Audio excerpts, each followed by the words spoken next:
To make an alternative protective face mask following good manufacturing practice and specifications of the Standards and Quality Agency, first we need 100% cotton fabric in a bleached and sterilized double support weighing 220 grams per meter square minimum. Elastic bands or straps made of fabric, for example of bias type. A pair of scissors, a piece of chalk or a pencil, some pins, and a sewing machine. In practical terms, cut 2 pieces of the cotton fabric following one of the 3 patterns specified, which includes duckbill, box pleats, and bonnet. Assemble both pieces and sew the edges.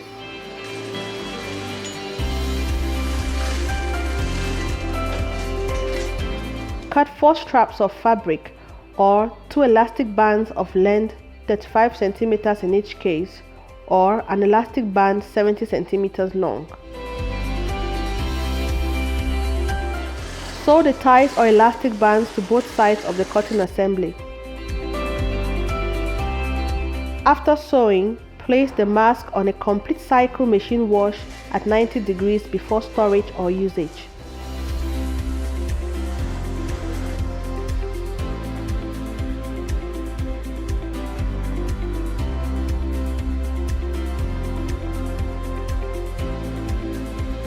For an effective protection, wear and readjust your mask using the straps or elastic bands. Do not touch the front. This is a message from the Ministry of Scientific Research and Innovation of Cameroon.